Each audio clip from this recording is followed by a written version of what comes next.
ఈ దినమునకై ఏర్పాటు చేయబడినటువంటి పాఠము పేరు యెహోవా దూత. యెహోవా దూత. ఈ దినమునకై ఏర్పాటు చేసినటువంటి అంశము పేరు యెహోవా దూత. యెహోవా దూత గురించి బైబిల్ పండితులు గత కాలంలో ఇప్పుడును అనేక మాటలు ఆ బైబిల్ గ్రంథము చెప్పని భాష్యాన్ని చెప్తూ వచ్చి ఉన్నారు. నా చిన్నతనంలో రేడియోలో ఆ శుభవార్త వింటూ ఉండేవాడిని. అందులో ఆర్ఆర్కే మూర్తి గారని ఉండేవారు పెద్దలు. వారు ఇప్పుడు భూలోకంలో లేరు. వారు ఆదికాండం మొదలుకొని ప్రకటన గ్రంథం వరకు అనేక మార్లు చెప్తూ వచ్చారు. వారి తర్వాత అన్న జోషి గారు కూడా చెప్పారు రేడియోలో. ఇవన్నీ నేను చిన్నతనం నుంచి విన్నవే. కానీ ఇప్పటికి నాకు గుర్తు వస్తుంది, ఆర్ఆర్కే మూర్తి గారు ఈ యెహోవా దూతను తప్పుగా అర్థం చేసుకుని వారు చెప్పిన మాటలు ఉన్నాయి. ఎలా తప్పుగా అర్థం చేసుకున్నారని, యెహోవా దూత అనగానే ప్రభువైన యేసుక్రీస్తు వారికి ఆపాదించారు. అంటే వారి భాష్యంలో వారు చెప్పిన పలుకుల్లో అనేక మార్లు బైబిల్ గ్రంథమునందు పరలోకము నుండి దేవుడు పంపగా ఆయన వచ్చి మరి ఆనాటి సమాజమైనటువంటి భక్తులతో మాట్లాడి వెళ్ళినట్లుగా ఆ యెహోవా దూత యేసు ప్రభువారని వారు చెప్పడం జరిగి ఉన్నది. అప్పుడు నాకు ఏం పెద్దగా తెలియదు. అదిని బట్టి అప్పుడేం చింత లేదు. ఇప్పుడైతే చింత చాలా ఉండి ఉన్నది. వారు ఆర్ఆర్కే మూర్తి గారు ఆచార్యులు అని కూడా బిరుదాంకితులు. వారు బైబిల్ నందు వారికి బిరుదు ఉన్నది. ఆ బాగా పండితులని చెప్పి ఆ ఆచార్యులని చెప్పడం జరిగి ఉన్నది. ఒక చిన్న మాట, అనేక మనుషులకు భక్తులకు యెహోవా దూత గ్రంథమందు కనిపించి ఉన్నది, మాట్లాడి ఉన్నది. అంటే ఒక శరీరాన్ని కలిగి మాట్లాడినటువంటి పరిస్థితులు ఉన్నాయి. కానీ యేసుప్రభు వారికి ఎలాగో ఆపాదించారో వారు విఘ్నతకి మరి వదిలేయాల్సిన పరిస్థితులు. వారు భూమి మీద లేరు గనక సందర్భాన్ని బట్టి ఒక మాట చెప్పి ఉన్నాను. ఇంకా చాలా మంది ఇప్పుడు బ్రతుకున్న వారు చెప్పుతున్న మాటలు చాలా చాలా వినిపిస్తున్నాయి. వారి సంగతి మనకు అనవసరం. ఇక్కడ గ్రంథము నుండి ఆధారాలతో మీకు చెప్పడానికి ఇష్టపడుతున్నాను. యెహోవా దూత. అసలు దూతల గురించి బైబిల్ గ్రంథమునందు ఆదికాండము 3వ అధ్యాయం 24 వచనము నుండి, ప్రకటన గ్రంథము 22వ అధ్యాయము 8-9 వచనాల మధ్యలో దూతల ప్రస్తావనలు అనేక మార్లు వచ్చాయి. దూతల ప్రస్తావనలు అనేక మార్లు వస్తూ ఉంటున్నాయి. గనక ఇక్కడ మనం చూడవలసి వస్తున్నప్పుడు కీర్తన గ్రంథమునందు 89వ కీర్తన 89వ కీర్తనలో 5-7 వచనాలు చదివినట్లయితే 89వ కీర్తనలోకి వెళదాము. మనము 89వ కీర్తన చేస్తున్నాను. 89వ కీర్తన మీరు కూడా చూడవచ్చును. 89వ కీర్తన 89వ కీర్తన 5వ శరణాన్ని ముందు చదువుతున్నాను. యెహోవా ఆకాశ వైశాల్యమును నీ ఆశ్చర్య కార్యములను స్తుతించుచూ ఉన్నది. పరిశుద్ధ దూతల సమాజములో నీ విశ్వసతను బట్టి నీకు స్తుతులు కలుగుచూ ఉన్నవి. ఇక్కడ పరిశుద్ధ దూతల సమాజములో అని ఉన్నది. అంటే పరిశుద్ధ దూతల సమాజము. పరలోకమునందు పరిశుద్ధ దూతలు ఉన్నారు. వారికి ఒక సమాజముగా వారు కనిపిస్తూ ఉంటున్నారు. 7వ శరణానికి వెళదాం. 7లో ఏమని ఉన్నదంటే, పరిశుద్ధ దూతల సభలో ఆయన మిక్కిలి భేకరుడు, తన చుట్టూనున్న వారందరికంటే భయంకరుడు. ఇక తండ్రైన దేవుని చుట్టూ ఎవరెవరు ఉంటున్నారు అన్నట్లయితే పరిశుద్ధ దేవదూతలు ఉంటున్నారు. వారి మధ్యలో తండ్రైన దేవుడు ఎట్టివాడై ఉన్నాడని చెప్పబడుతున్నది. ఆయన అనగా దేవుడు మిక్కిలి భేకరుడు, తన చుట్టూనున్న వారికందరికంటే భయంకరుడు. భయంకరుడు తండ్రైన దేవుడు అని చెప్పటం జరుగుతున్నది. అంటే పరలోకమునందు పరిశుద్ధ దూతల సమాజము, సభ కనిపిస్తున్నది. 5లో పరిశుద్ధ దూతల సమాజం అని రాయబడింది. 7వ శరణమునందు చూసినట్లయితే పరిశుద్ధ దూతల సభ ఉన్నట్లుగా ఇక్కడ ఈ ఆధారాన్ని బట్టి మనకు తేటతలం అవుతుంది. మరొక చోటుకు వెళ్ళినట్లయితే ద్వితీయోపదేశ కాండము 33వ అధ్యాయంలో 33వ అధ్యాయము 2వ వచనాన్ని చదువుదాం. 2వ చరణం ఏమని తెలియజేస్తుంది? శరీరులో నుండి వారికి ఉదయించెను, ఆయన పారాను కొండ నుండి ప్రకాశించెను. తండ్రి దేవుడి గురించి ప్రస్తావన. శరీరులో నుండి వారికి ఉదయించెను, ఆయన అనగా దేవుడు పారాను కొండ నుండి ప్రకాశించెను. ఇప్పుడు మనకు కావాల్సింది వేవేల పరిశుద్ధ సమూహముల మధ్య నుండి ఆయన వచ్చెను. చూడండి, ఇక్కడ వేవేల పరిశుద్ధ సమూహముల మధ్య నుండి అని రాయబడింది. ఇక్కడ దేవదూతల ప్రస్తావనలో వీరు ఎట్టివారై ఉన్నారంటే వేవేల పరిశుద్ధ సమూహములుగా ఉన్నారు. వీరు సమూహములుగా, ఒకే సమూహము కాదు, అంటే చాలా చాలా ఎక్కువ మంది ఉన్నారని చెప్పటానికి ఇవి మీకు వినిపింపజేస్తున్నాను. పరిశుద్ధ దూతల సమూహములు అని రాయబడింది. తర్వాత గ్రంథమందు దేవుని దూతనియు యెహోవా దూతనియు ఒకే ఒక్కనికి సూచించేదిగా కనిపిస్తుంది. ఇటు ఆధారం మనకు 1వ రాజుల గ్రంథము 19వ అధ్యాయము 5-7 వచనములో కనిపిస్తుంది. 2వ ఆధారం మనకు 2వ సమూయేలు గ్రంథము 24వ అధ్యాయం 16వ వాక్యం కూడా మనకు స్పష్టం చేస్తున్నది. ఇది ఉపోద్ఘాతముగా మరి తొలి పలుకులుగా మీకు చెప్పటము జరిగి ఉన్నది. ఇప్పుడు పాఠంలోనికి వెళ్ళిపోతున్నాం, పూర్తిగా పాఠంలోకి ఎంటర్ అవుతున్నాం. గనక పాఠములో ఈ దినమున మీకు 9 పాయింట్లతో వచ్చి ఉన్నాను. ఎప్పుడు 7 పాయింట్లతో ఉండేవాడిని. ఇవాళ తప్పనిసరిగా యెహోవా దూత విషయంలో 9 పాయింట్లకి వెళ్ళవలసిన పరిస్థితి వచ్చి కనుక ఇక్కడ చూడండి, 9 పాయింట్లు. అమ్మ మాట వినిపిస్తున్నాయి. 9 పాయింట్లు. ఇది అమ్మ మాటలు వినిపిస్తున్నాయి. తాపితే మంచిదమ్మా. ఇది ఎట్లయితే నేను ఇక్కడి నుంచి రానిక ప్రతిసారి చెప్పాల్సి వస్తుంది. ఆ నిర్వాహకుడు కూడా చెప్పాను, ఆ నిర్వాహకురాలకు కూడా తెలియజేస్తున్నాం మరొకసారి. ఈ పాఠం ఇంత బిజీగా చెప్తుంటే డిస్టర్బెన్స్ చేస్తున్నారు మీరు. సరే, ఈ పాఠములో 9 పాయింట్లుగా మీతో పంచుకోబోతూ ఉంటున్నాను. 1వ పాయింట్, మీకు ఆది కాండానికి వెళ్ళవలసిన వారమై ఉన్నాం. ఇది 9 పాయింట్లతో మీకు యెహోవా దూత గురించి ప్రస్తావించబోతూ ఉంటున్నాను. యెహోవా దూత గురించి 9 పాయింట్లలో మీకు తెలపబోతూ ఉంటున్నాను. ఆది కాండము 16వ అధ్యాయము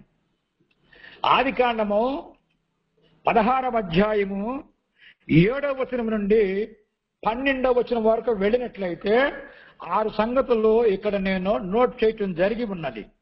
ఈ యెహోవా దూత బైబిల్ గ్రంథమునందు తొలిగా ఎక్కడ కనిపిస్తుందంటే మనకు ఈ ఆది కాండము 16వ అధ్యాయము 7వ వచనం నుండి 12వ వచనం వరకు ఉన్నటువంటి సందర్భములో మనకు యెహోవా దూత ప్రస్తావన తొలిగా కనిపిస్తున్నది.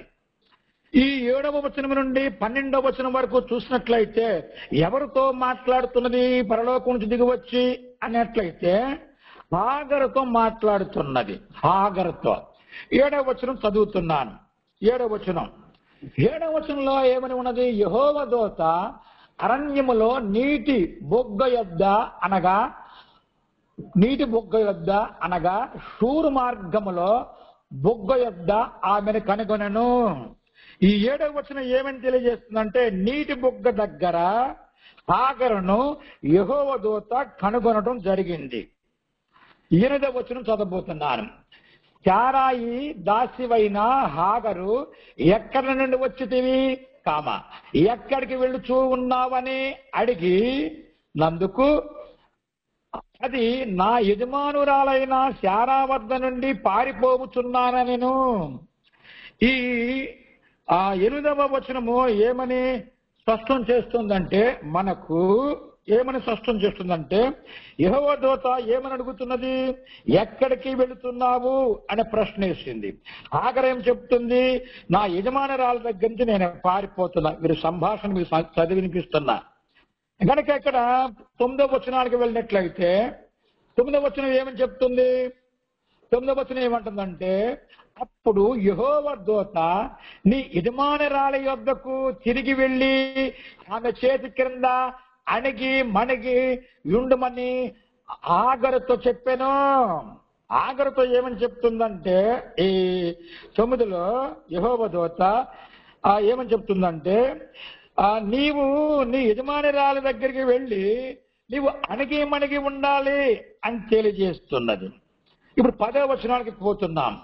10వ వచనం ఏమని తెలియజేస్తుంది? మరియు యెహోవా దూత నీ సంతానమును నిశ్చయముగా విస్తరింపజేసేదను, అది లెక్కింప వీలు లేనంతగా విస్తారము అవునని దానితో అనగా హాగర్ గారితో చెప్పెను అని రాయబడి ఉన్నది. 10వ వచనము యొక్క విషయం ఏమై ఉన్నదంటే, యెహోవా దూత ఏమంటుందంటే హాగరుతో, నీ సంతానము లెక్కింపలేని వీలు లేనంతగా విస్తారముగా విస్తరింపజేసేదను. ఎవరు చేస్తారు? తండ్రైన దేవుడే విస్తరింపజేస్తానని తెలియజేస్తున్నాడు. ఆయన మాటగా ఇక్కడ యెహోవా దూత హాగరుతో పలుకుతూ ఉన్నది. 11వ వచనానికి వెళదాం. మరియు యెహోవా దూత, ఇదిగో యెహోవా నీ మొరను వినెను, నీవు గర్భవతివై ఉన్నావు, నీవు కుమారుని కని అతనికి ఇష్మాయేలు అని పేరు పెట్టుదువు. ఈ 11వ వచనంలో యెహోవా దూత ఏమని పలుకుతున్నది? నీవు ఇప్పుడు గర్భవతివై ఉన్నావు, ఒక కుమారుని కంటావు, వానికి ఇష్మాయేలు అని పేరు పెడతావు అని యెహోవా దూత దేవుని మాటగా చెప్తూ ఉన్నది. 12వ వచనం ఈ సందర్భంలో 12వ వచనము ఏమని ధ్వనింపజేస్తున్నది? అతడు అడవి గాడిద వంటి వాడు మనుష్యుడు, అతని చెయ్యి అందరికిని అందరి చేతులు అతనికి విరోధముగా ఉండను, అతడు తన సహోదరుల అందరి ఎదుట నివసించునని హాగర్ గారితో చెప్పాను. ఈ 12వ వచనము 3 సంగతులు మనకు ధ్వనింపజేస్తున్నది. ఏమని? ఇష్మాయేలు గారు అడవి గాడిద వంటి వాడు అని. రెండవది, అతని చేతులు అందరికి అందరి చేతులు అతనికి అందవు.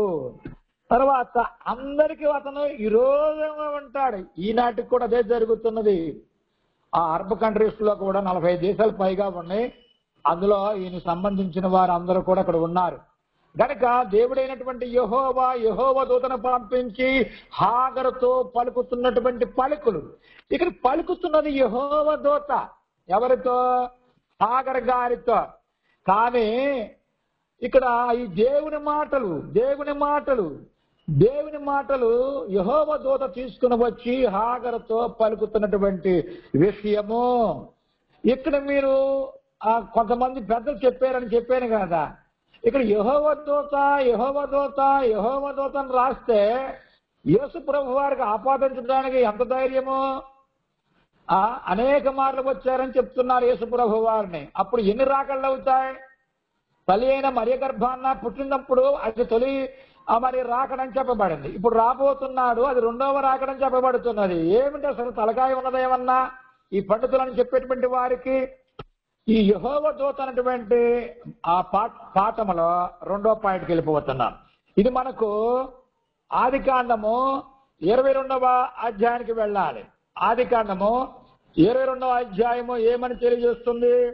ఆదికాండము 22వ అధ్యాయం 11 నుండి 19 వచనాలలో అబ్రహాముతో ఇస్సాకు గారి గూర్చి దేవుడైన యెహోవా మాటగా యెహోవా దూత పలికిన పలుకులు. పదజాలం చూసారు ఎలా ఉందో? అలా చెప్పాలి, అలా రాసుకోవాలి, అలా ప్రార్థన చేయాలి. మరలా చెప్తున్నాను. ఆదికాండము 22వ అధ్యాయం 11 నుండి 19 వచనాలలో యెహోవా దూత ప్రస్తావన. అబ్రహాముతో ఇస్సాకు గారి గూర్చి దేవుడైన యెహోవా మాటగా యెహోవా దూత పలికిన పలుకులు. ఇప్పుడు మనము 22వ అధ్యాయము చూడబోతున్నాం కదా. 22వ అధ్యాయము 11వ వాక్యము ఏమని తెలియజేస్తుంది? యెహోవా దూత పరలోకము నుండి అబ్రహామా అబ్రహామా అని అతన్ని పిలిచాను.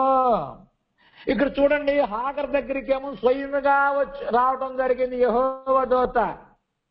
ఇప్పుడు యెహోవా దూత దేవుని మాటగా పరలోకంలో నుండే గొప్ప స్వరముతో భూమి మీద ఉన్నటువంటి అబ్రహాము గారితో మాట్లాడుతున్నది. ఇప్పుడు రాలేదు భూమి మీదకి యెహోవా దూత, ఇక్కడ అక్కడ నుండే భూమి మీద ఉన్నటువంటి అబ్రహాముతో చక్కగా సంభాషిస్తున్నది. ఏమని? యెహోవా దూత పరలోకము నుండి అబ్రహామా అబ్రహామా అని అతన్ని పిలిచెను. అందుకతడు చిత్తము ప్రభువా అనెను. చిత్తం ప్రభు అనెను. అప్పుడు ఆయన, ఆ చిన్నవాని మీద చెయ్యి వేయకము, అతనిని ఏమీయూ చెయ్యకము, నీకు ఒక్కడయ్యున్న నీ కుమారుని నాకియ్య వెనుతీయలేదు గనుక నీవు దేవునికి నీ భయపడివాడవని ఇందువలన నాకు కనబడుచూ ఉన్నది. 13. అప్పుడు అబ్రహాము కన్నులెత్తు చూడగా పొదలో కొమ్ములు తగులుకొని ఉన్న ఒక పొట్టేలు వెనుక తట్టున కనబడేను. అబ్రహాము వెళ్లి ఆ పొట్టేలును పట్టుకొని తన యొక్క కుమారునికి మారుగా పెట్టి దహన బలిగా అర్పించెను. 14.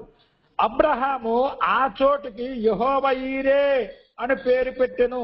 యెహోవా ఈరంటే దేవుడే చూచుకొనును. అందుచేత యెహోవా పర్వతము మీద చూచుకొనును అని నేటి వరకు చెప్పబడుతూ ఉన్నది. 15. యెహోవా దూత రెండవ మారు పరలోకము నుండి అబ్రహామును పిలిచి ఇట్లనెను. ఏమని?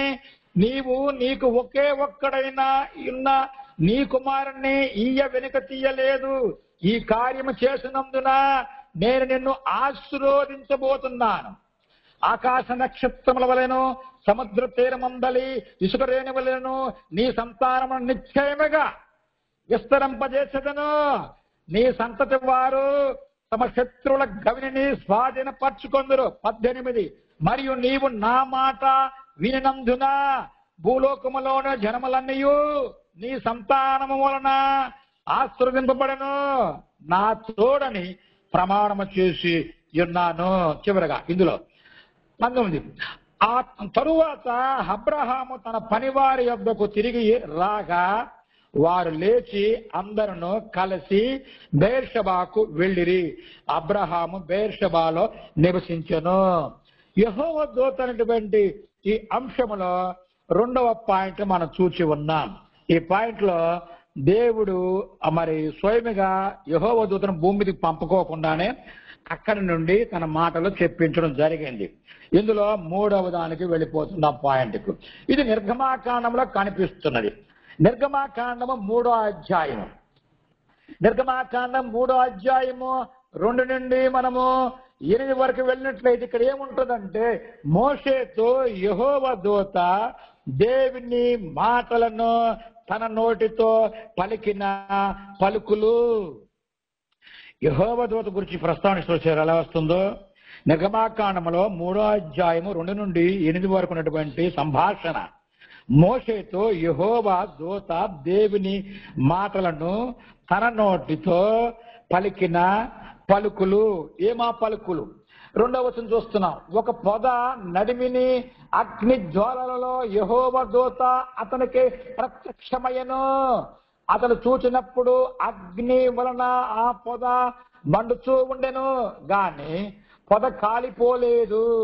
పొద కాలిపోలేదు. 3వ వచనం. అప్పుడు మోషే, ఆ పొద ఎలా కాలిపోలేదు? నేను అట్టు వెళ్ళి ఈ గొప్పదంతా చూచెదను అనుకొనెను. 4. దానిని చూచుటకు అతడు ఆ తట్టు వచ్చుట యెహోవా చూచెను. యెహోవా చూచెను.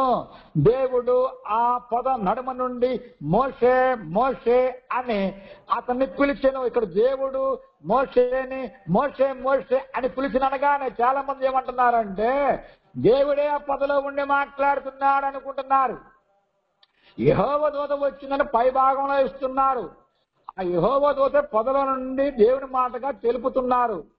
ఈ సంభాషణలో ఉన్న వ్యక్తే ఈ గ్రంథాన్ని రాశాడు, ఈ పుస్తకాన్ని. కనుక దేవుడు ఆ పొద నడుమ నుండి మోషే మోషే అని అతన్ని పిలిచెను. అందుకతడు చిత్తము ప్రభువా అనెను. 5. అందుకు ఆయన దగ్గరకు రావద్దు, నీ పాదముల నుండి నీ చెప్పులు విడువుము, నీవు నిలిచి ఉన్నటువంటి స్థలము పరిశుద్ధ ప్రదేశము అనేను. మరియు ఆయన నేను నీ తండ్రి దేవుడను, అబ్రహాము దేవుడను, ఇస్సాకు దేవుడను, యాకోబు దేవుడను అని చెప్పగా మోషే తన ముఖమును కప్పుకొని దేవుని వైపు చూడనెరవేను. 7వ మరియు యెహోవా ఇట్లనెను, నేను ఐగుప్తులోనున్న నా ప్రజల బాధను నిశ్చయముగా నేను చూచితిని. పనులలో తమ్మును కష్టపెట్టు వారిని బట్టి వారు పెట్టినటువంటి మొరను వింటిని. వారి దుఃఖములు నాకు తెలిసే ఉన్నవి. 8లో చివరిగా ఈ భాగంలో, కాబట్టి ఐగుప్తుల చేతిలో నుండి వారిని విడిపించుటకును ఆ దేశంలో నుండి విశాలమైన మంచి దేశమునకు అనగా కానానీయులకు, హిత్తీలకు, అమోరీలకు, పెరిజీలకు, హివ్వీలకు, యెబూసీలకు నివాస స్థలమైన పాలు తేనెలు ప్రవహించు దేశమునకు వారిని నడిపించుటకును దిగి వచ్చి ఉన్నాను. వచ్చిందెవరో దేవుడా, యెహోవా దూత. పైన ఇచ్చి ఉన్నాడు యెహోవా దూతని. కనుక ఇక్కడ సంభాషణ యెహోవా దూత సంభాషిస్తున్నది దేవుని పలుకులుగా. ఇది మనకు 3వ పాయింట్ ఈ పాఠంలో. 4వ పాయింట్కి వెళ్ళిపోదాం. 4వ పాయింట్లో సంఖ్యాకాండమునికి వెళ్ళి రావాలి మనము. సంఖ్యాకాండము 22వ అధ్యాయము, సంఖ్యాకాండములో 22వ అధ్యాయము 23 నుండి 35 వరకు ఉంది. కానీ అంత భాగం మనం చదవలేం, మీ అందరికి తెలిసినదే. క్లుప్తంగా దీన్ని వివరం చేస్తాను. చూడండి ఏమని ఉన్నది ఇక్కడ చూసినట్లయితే, సంఖ్యాకాండములో 22వ అధ్యాయము 23 నుండి 35 వరకు కనిపిస్తున్నది. ఏమని కనిపిస్తున్నది? ఈ సంభాషణలో ఎవరుంటారంటే ముఖ్యులు. ఒకరు బిలాము, రెండోది వాని గాడిద, మూడవది స్పెషల్ పరలోకం నుంచి దిగొచ్చినటువంటి యెహోవా దూత. కనుక ఈ సంభాషణలో చాలా విస్తారంగా కనిపిస్తున్నది. 23వ వచనం నుండి 35 వరకు వీరి సంభాషణ కనిపిస్తున్నది. ఇది మొన్న మధ్య సందర్భంలో చెప్పాను, మీ అందరికి తెలిసిందే, అందుకే అవన్నీ చదవట్లేదు. కనుక బిలాముకి బుద్ధి చెప్పడానికి ఆ యెహోవా దూతను పంపించాడు. తన దూతను పంపించి బిలాముకు బుద్ధి చెప్పిస్తున్నాడు. బిలామేమో తన వాహనమైనటువంటి ఆ గాడిదను వెక్కి దేవుని పిల్లలకు వ్యతిరేకముగా మాట్లాడడానికి వెళ్ళబోతున్నాడు, బహుమానాలు ఆశించి. ఈ సందర్భంలో అతనికి బుద్ధి చెప్పడానికి, దేవుని పిల్లలకు హాని జరగకోకుండా ఉండడానికి యెహోవాయే శ్రద్ధ కలిగి తన యెహోవా దూతను భూమికి పంపించి అలాగ దినాన బుద్ధి చెప్పడం జరిగింది. కనుక 5వ పాయింట్కి వెళ్ళిపోదాం. 5వ పాయింట్లో మనకు కావాల్సింది న్యాయాధిపతుల గ్రంథానికి వెళ్ళాలి. న్యాయాధిపతుల గ్రంథము ఇందులో 3 ఉంటాయి. తొలిగా మనం ఇప్పుడు చూడబోతున్నాం. 5వ పాయింట్లో ఉన్నాం మనం. 9 పాయింట్లే త్వరగా తీసుకెళ్ళిపోతున్నాను. కనుక 5వ పాయింట్ 2వ అధ్యాయము న్యాయాధిపతులు 1 నుండి 5 వరకు చూసినట్లయితే, యెహోవా దూత గిల్గాలు నుండి బయలుదేరి బొకీము నాకు వచ్చి ఇలాగున సెలవిచ్చెను. ఏమని సెలవిస్తుంది? నేను మిమ్మును ఐగుప్తులో నుండి రప్పించి మీ పితరులకు ప్రమాణం చేసినటువంటి దేశమునకు మిమ్మును చేర్చి నీతో చేసిన నిబంధనను నేను ఎప్పుడు మేరలేదు. ఈ సందర్భంలో ఏమిటంటే, ఈ సందర్భంలో చూసినట్లయితే యెహోవా ఇశ్రాయేలులకు చేసినటువంటి ఇశ్రాయేలు చేసినటువంటి చెడుని గూర్చి వారితో మాట్లాడడానికి తన దూతను పంపించి పలుకులు వినిపిస్తున్నాడు. తన దూతను పంపించి ఇశ్రాయేలు చెడు చేస్తున్నారు. ఈ న్యాయాధిపతి గ్రంథంలో ఈ 2వ అధ్యాయంలో ఆ చెడును తన దూత ద్వారా వినిపిస్తున్నాడు. ఆ 2లో ఏమని చెప్తున్నారు? మీరు ఈ దేశ నివాసులతో నిబంధన చేసి కొనకూడదు, వారి బలిపీఠములను విరగొట్టవలనని ఆజ్ఞ ఇచ్చితిని, గాని మీరు నా మాటలను వినలేదు. మీరు చేసిన పని ఎట్టిది? కావున నేను మీ ఎదుట నుండి ఈ దేశ నివాసులను వెళ్ళగొట్టను. వారు మీ పక్కలకు స్థూలములుగా నుందురు, వారి దేవతలు మీకు ఉరిగా నుందురని చెప్పుచూ ఉన్నాడు. ఇజ్రాయెల్ ప్రజలు న్యాయాధిపతులు తొలి ప్రారంభంలోనే వారు చెడు పనులు చేసేస్తున్నారు. ఆ చెడు పనులను ఇక్కడ చెప్పుకొచ్చాడు. కనుక వీరికి మేలు చేయడానికి దేవుడు ఇష్టపడట్లా, మరింతగా వీరిని కఠినంగా శిక్షించడానికే దేవుడు ఇష్టపడుతున్నట్లుగా కనిపిస్తున్నది. ఎంతగా అన్నట్లయితే బాగా కఠినముగా, వారు సోలములుగాను అనే పదాలను ఇస్తున్నాడు. దేవుని మాటలు తీసుకుని వచ్చి యెహోవా దూత ఈ సందర్భంలో తెలపడం జరిగింది. ఇదే న్యాయాధిపతి గ్రంథంలో మరొక చోటకి వెళ్ళాలి. అది 6వ అధ్యాయం. 6వ అధ్యాయము ఇప్పుడు మనము 6వ పాయింట్కి వెళ్ళిపోయాం. ఈ పాఠంలో 6వ పాయింట్లో ఉన్నాం. 6వ అధ్యాయము వచనము 22వ వచనం చదువుదాం. 22వ వచనము 22వ వచనం నుండి 24 వచనాల్లో ఏముందంటే, గిద్యోను ఆయన యెహోవా దూత అని తెలుసుకొని, ఆహాహా నా ఏలినవాడా యెహోవా, ఇందుకే కదా నేను ముఖాముఖిగా యెహోవా దూతను చూచితున్నా. నేను గిద్యోను ఎంతటి అదృష్టం అండి, ఎంతటి అదృష్టం. గిద్యోను యెహోవా దూతను చూచాడు. చూసారా, యెహోవా దూతను చూచాడు.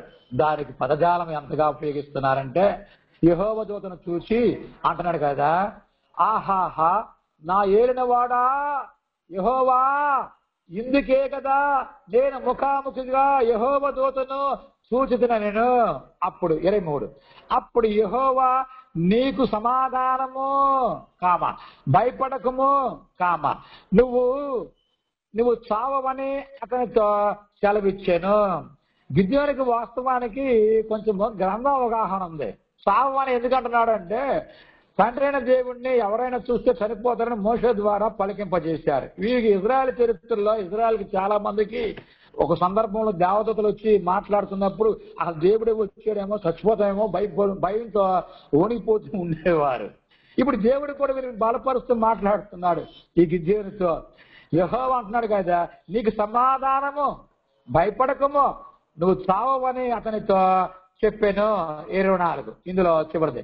అక్కడ గిద్యోను యెహోవా నామమున బలిపీఠమున కట్టి దానికి యెహోవా సమాధానకర్తయను పేరు పెట్టెను. నేటి వరకు అది యెజ్రెయేలు ఒప్రాలో ఉన్నది. చూసారా, యెహోవా దూత దేవుని పక్షాన్ని వచ్చి మనుషులతో మాట్లాడుతున్నది. ఇదే న్యాయాధిపతుల్లో 3 అని చెప్పాను కదా. 7వ పాయింట్కి వెళ్ళిపోతున్నా.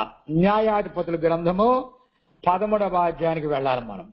13వ అధ్యాయములో 18 నుండి 23 వరకు చదివినట్లయితే మనకు ఎవరు కనిపిస్తారంటే, 18 నుంచి 23 వరకు చూసినట్లయితే సంసోను తల్లిదండ్రులతో యెహోవా దూత మాట్లాడినటువంటి సంభాషణ మనకు కనిపిస్తుంది. 18 వస్తున్నాను, జాగ్రత్తగా వినాలి. ఇక్కడ కూడా మరి కొంచెం భయాలు ఉన్నాయి. యెహోవా దూత, నీవేలా నా పేరు అడుగుతూ ఉన్నావు, అది చెప్పసఖ్యము కాని ఇది అనేను. యెహోవా దూతనే ఈ సంసోను తండ్రి అడుగుతున్నాడు. తల్లిదండ్రులు ఒకటే చోట ఉన్నారు, అడుగుతున్నారు ఆ దూతతో. అసలు వీరు చూడండి, వచ్చిన సమాచారం తీసుకుని మరి థ్యాంక్స్ చెప్పుకోకుండా ఆ వచ్చిన దూత యొక్క పేరు అడుగుతున్నారు. చాలా మంది దేవదూతల పేర్లు ఉన్నాయి, కానీ ఇక్కడ యెహోవా దూత పేరు కూడా ఉంది. కానీ దాన్ని ఏం చెప్తుందంటే, యెహోవా దూత అది చెప్పశక్యము కాని అనెనో అని రాయబడింది. అంతటా మనోహ నైవేద్యముగానొక మేక పిల్లను తీసుకొని ఒక రాతి మీద యెహోవాకు అర్పించాను. మనోహాయు అతని భార్యయు చూచుచూ ఉండగా ఆ దూత ఒక ఆశ్చర్యకారము చేసెను. ఏం ఆశ్చర్యకారం అది? ఎట్లనగా జ్వాలలు బలిపీఠం మీద నుండి ఆకాశమునకు లేచుచూ ఉండగా యెహోవా దూత బలిపీఠం మీద నున్న ఆ జ్వాలలో పరమునకు ఆరోహణమాయెను. మనోహాయు అతని భార్యయు దానిని చూచి నేలకు సాగిలపడి, యెహోవా దూత అగ్నిజ్వాల నుంచి పైకి వెళ్ళిపోతుంటే ఈ ఇద్దరు కూడా అక్కడ సాగిల పడిపోయి ఏం చేస్తున్నారంటే, సాగిల పడిపోయి నేలకు ఉన్నారు. 21లో వీళ్ళకి కొంచెం భయం వచ్చింది. ఇప్పుడు ఏమని? ఆ మనోహకి కొంచెం భయం వచ్చింది. భార్య అతన్ని బలపరుస్తుంది. ఆ తరువాత యెహోవా దూత మరలా మనోహకును అతని భార్యకును ఇక ప్రత్యక్షం కాలేదు. 22లో ఆయన యెహోవా దూత అని మనోహ తెలుసుకుని మనము దేవుని చూచితిమి గనుక మనము నిశ్చయముగా చనిపోదుమని తన భార్యతో అనగా, ఈ మనోహకు కొంచెం ధర్మశాస్త్ర విషయంలో కొన్ని సంగతుల్లో కొంచెం వీక్ గా కనిపిస్తున్నాడు. పలికిన పలుకు బాగానే ఉన్నది. ఏమని పలికాడు? యెహోవా దూత అని పలికాడు. యెహోవా దూతను చూస్తే చనిపోతారా, దేవుడిని చూస్తే చనిపోతారని గ్రంథం తెలియజేసింది. కొంచెం ఇతను అపార్థం చేసుకున్నాడు. పలుకుతూ మాత్రం బాగానే పలుకుతున్నాడు. ఆయన యెహోవా దూత అని మనోహ తెలుసుకుని మనము అనగా భార్యతో దేవుణ్ణి చూచితిమి గనుక మనము నిశ్చయముగా చనిపోదుమని తన భార్యతో అనగా, మోషే గారు రాసింది ఉంది కదా. ఒక సందర్భం మోషే అడుగుతాడు కదా, అయ్యా నువ్వు నాకు కనిపిస్తే చాలు అన్నట్లుగా, నన్ను చూస్తే మీరు బ్రతకరయ్యా నరులని చెప్పబడింది కదా. ఇప్పుడు 23లో అతని భార్య యెహోవా మనలను చంపగోరుని ఎడల ఆయన దహన బలిని నైవేద్యమును మన చేత అంగీకరింపడు. భార్య ఎంతగా భర్తకు చెప్పుకుంటుందో చూసారా? ఆడవారు ఎంతో మంది సున్నితంగా కనిపిస్తారు కానీ చాలా మంది కదిలిస్తే బైబిల్ గ్రంథంలో ఎన్నో సంగతులు చెప్పగలరు. ఇప్పుడు ఇంటున్నటువంటి స్త్రీలు ఉన్నారు, ఆ చెల్లిమ్మలందరూ కూడా ఒక రకంగా నేను మీ అందరికి చెల్లిమ్మలందరికీ అన్ననే, నా వయసు పెద్దది కనుక మీ ఈ చెల్లిమ్మలందరూ కూడా బాగా తెలియగలిగిన వారే కనుక ఇక్కడ అంటున్నాడు కదా, ఈ సంగతులు అన్నిటిని మనకు చూపింపడు. ఈ కాలమున ఇట్టి సంగతులను మనకు వినిపింపడని అతనితో చెప్పాను. చూసారా ఎంత బాగా చెప్తుందో భర్తకు.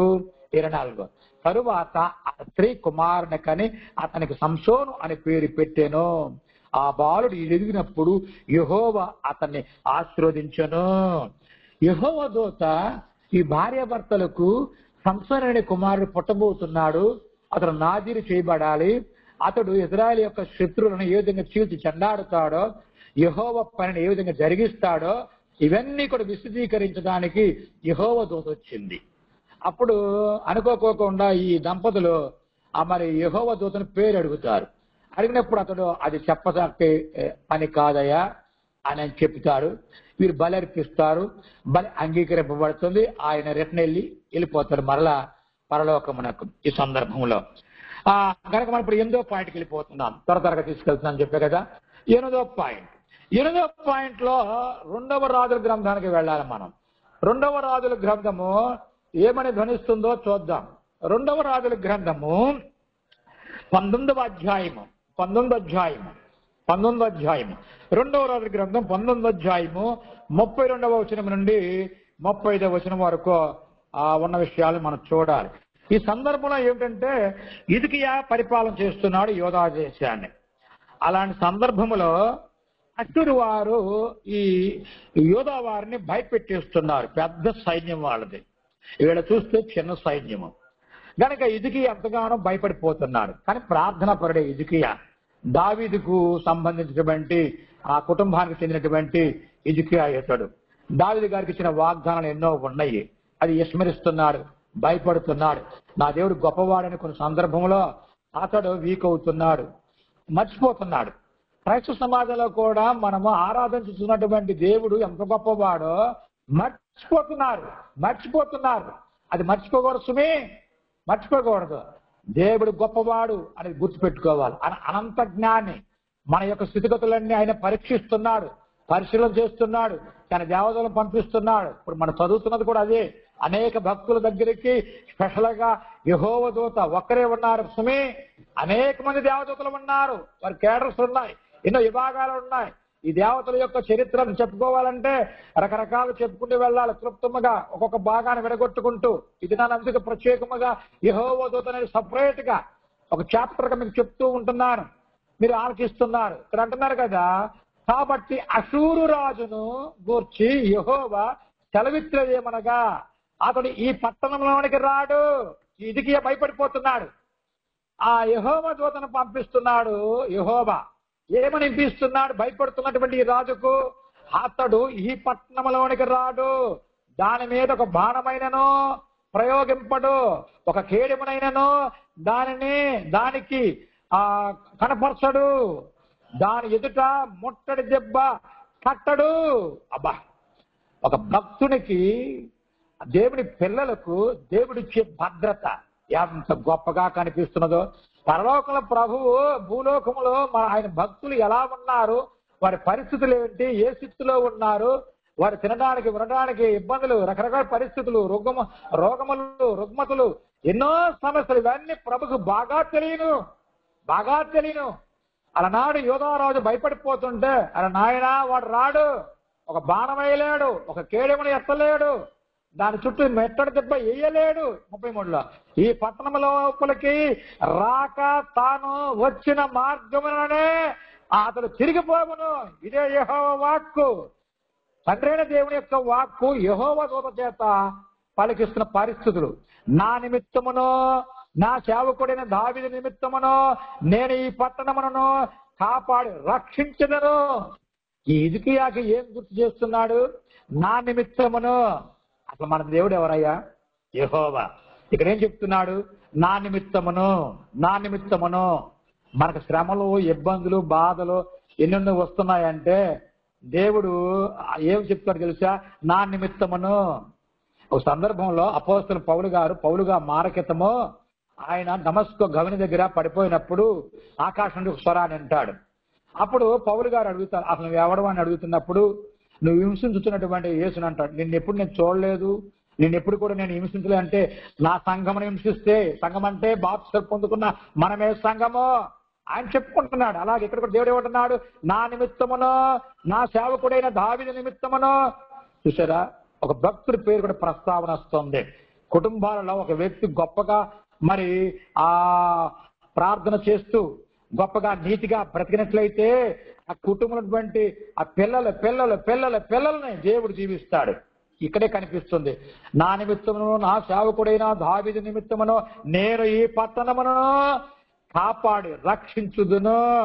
35 రాత్రియే యెహోవా దూత, ఆ రాత్రియే యెహోవా దూత బయలుదేరి, ఇప్పుడు ఎంటర్ అవుతుంది యెహోవా దూత. ఆ పై మాటలన్నీ కూడా దేవుని యొక్క మరి సేవకుల ద్వారా చెప్పింపజేసి ఉన్నాడు, బలపరిచాడు.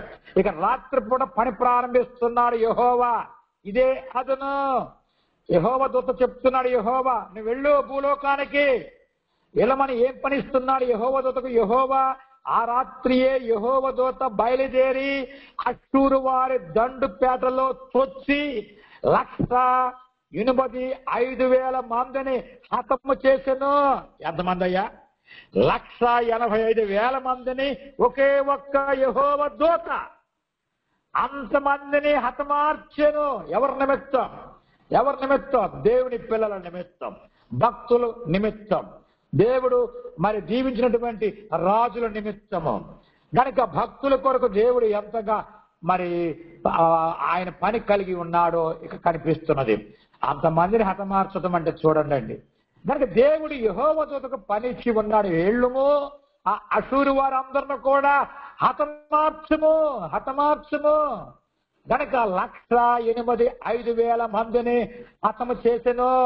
ఉదయమున జనులు లేచి చూడగా వారందరిని ముడత కళేబరములై ఉండిరి. అబ్బా, వీళ్ళను చూసి ఆ హిజ్కియా గడగడ ఓనిగిపోయారు. ఇప్పుడు దేవుడు ఎంతగా అసలు కత్తి పట్టారా ఏమన్నా దేవుని పిల్లలు? ఒక బాణం అన్న పెట్టారా? ఏమీ లేదు. యుద్ధము యెహోవాదే. చూసారా, యెహోవా వచ్చి చేస్తున్నాడా? కాదు. ఆయనకి గొప్ప దేవదూతలు ఉన్నారు, దేవుడు ఏర్పాటు చేస్తున్నవారు. కనుక దేవుడు చెప్తుంది కదా, ఏమంటున్నారు? లేచి చూడగా వారందరూ ముతకలే భారములై ఉండిరి అంటున్నాడు. చివరగా లాస్ట్ అండ్ ఫైనల్ 9వ పాయింట్కి వచ్చేస్తున్నాను. 9వ పాయింట్ 1వ రాజుల గ్రంథానికి వెళ్లాల్సింది. 1వ రాజుల గ్రంథము మీకు తెలిసింది, ఇది సింపుల్ అని ముగిస్తాను. 1వ రాజుల గ్రంథము 19వ అధ్యాయం. 19వ అధ్యాయము ఒకే ఒక్కటి చదివిస్తాను, 7వ వచనాన్ని చదువుతాను. అయితే యెహోవా దూత 2వ మారు వచ్చి అతన్ని ముట్టి, నీ శక్తిని మించిన ప్రయాణము నీకు సిద్ధమై ఉన్నది, నువ్వు లేచి భోజనము చెయ్యమని చెప్పినప్పుడు, ఈ సందర్భంలో ఏలియా గారిని ఏలియా భయపడిపోతున్నాడు. ఎంతగా భయపడుతున్నాడంటే అసలు నన్ను చంపేయ అని ప్రభువుని ప్రార్థిస్తున్నాడండి. నేను చచ్చిపోతాను, ఇప్పటివరకు చేసింది చాలే అని దేవుడికి మొరపెట్టుకుంటున్నాడు. దేవుడు బలపరుస్తున్నాడు. కనుక ఎంతగా బాధపడిపోతున్నాడంటే ఒక స్త్రీ బెదిరిస్తే ఆ బెదిరింపుకు భయపడిపోతున్నాడు. ఇంత గొప్ప ఆ దైవజనుడై ఉండి కూడా ఇలాంటి సందర్భంలో యెహోవా దూతను పంపించి యెహోవా చక్కగా ఒక చక్కటి పదజాలముతో 5లోకి వెళ్తే అతడు బదరీ వృక్షము క్రింద పరుణ్ణి నిద్రించుతూ ఉండగా ఒక దేవదూత వచ్చి అతన్ని ముట్టి నువ్వు లేచి భోజనము చేయమని చెప్పాను. ఇక యెహోవా దూత ఏలియా గారి దగ్గరికి వచ్చి ఆయన బలపరిచి తీసుకు వెళుతున్నది. పాఠం చివరి పల్లెలకు వచ్చేసాం. కనుక 7 పాయింట్లలో మీకు చక్కగా చెప్పడం జరిగింది. 7 పాయింట్లలో తొలి పాయింట్లో హాగరుతో యెహోవా దూత సంభాషించింది. తన బిడ్డ కొరకు, తన యొక్క బిడ్డ యొక్క మరి జనాంగం కొరకు, తర్వాత ఆ హాగరు యొక్క యజమానురాల కొరకు ఇవన్నీ కూడా సంభాషించడం జరిగింది. రెండవదిగా మరి అబ్రహాము ఇస్సాకును బలర్పించే సందర్భంలో యెహోవా దూత పలికినటువంటి దేవుని పలుకు మాటలని తన పలుకులుగా వినిపించటము. తర్వాత మూడవదిగా చూసినట్లయితే మోషేతో యెహోవా దూత దేవుని మాటలను తన నోటితో పలికింది. 4వ పాయింట్లో చూసినట్లయితే సంఖ్యాకాండం బిలాముకు బుద్ధి చెప్పడానికి యెహోవా దూత దిగి వచ్చింది. న్యాయాధిపతి గ్రంథంలో చూస్తే ఇజ్రాయెల్ చరిత్రలో ఇజ్రాయెల్ న్యాయాధిపతి తొలి భాగంలో ఇచ్చలవిడిగా చెడిపోయిన వారు అయిపోయి ఉన్నారు. అట్టి వారికి దేవుడు తన మాటలను యెహోవా దూత చేత తెలిపి ఉన్నాడు. అలాగే ఆ గిద్యోనుతో కూడా యెహోవా దూతను పంపించి బలపరచడం జరిగింది 6వ పాయింట్లో. 7వ పాయింట్లో చూసినట్లయితే సంసోను యొక్క తల్లిదండ్రులతో యెహోవా దూతను పంపించి మాట్లాడటం జరిగింది. 8వ పాయింట్లో చూసినట్లయితే హిజ్కియా కాలంలో ఆయన పరిపాలనలో అష్షూరు వారు వచ్చి ఇబ్బంది పెట్టే పరిస్థితుల్లో మరి హిజ్కియాని బలపరచడానికి తండ్రి అయిన దేవుడు యెహోవా దూతను పంపించి 185,000 మందిని హతమార్చడం జరిగింది. అలాగే 9వ పాయింట్లో చూసినట్లయితే ఏలియా సందర్భంలో మరి యెహోవా దూత రావడం జరిగింది. పాఠం ముగిస్తున్నాం చివరి పలుకులుగా. గనక ఈ దేవదూతల ప్రస్తావన చూసినట్లయితే 1 ప్రధాన దూతల గూర్చియు యోధా గ్రంథములో 9వ వాక్యంలో ఉంటుంది. 2వది ప్రభువు దూతని మత్తయి సువార్త 1వ అధ్యాయం 20లో ఉంది. 3వది యెహోవా దూతని ఇప్పుడు మనం చెప్పుకున్నాము ఆదికాండం 16వ అధ్యాయము 9-7 వచనాల్లో కూడా ఉంది. అదే విధముగా చూసినట్లయితే 4వదిగా యెహోవా సన్నిధి దూతనియు యెషయా గ్రంథములో 63వ అధ్యాయం 9వ వాక్యం కనిపిస్తుంది. 5వదిగా నిబంధన దూతనియు మలాకి గ్రంథం 3వ అధ్యాయము 1వ వచనం చెప్తుంది. 6వదిగా గాబ్రియేలు దూత, ఇది మనకు లోకాసు వార్త 1వ అధ్యాయం 19లో ఉన్నది. 7వదిగా వెలుగు దూత గూర్చి 2 కొరింథీ పత్రిక 11వ అధ్యాయము 14వ వాక్యం కనిపిస్తున్నది. గనక ఒక్కొక్కటిగా ఇప్పుడు 7 చదివాను చివరి పలుకులుగా. ఇది ఒక్కొక్కటిగా మరి మనం పాఠంగా చెప్పుకున్నట్లయితే ఇవన్నీ మనకు అర్థమవుతాయి. తండ్రి దేవుడి మాటలో దీవించిన గాక మీ అందరూ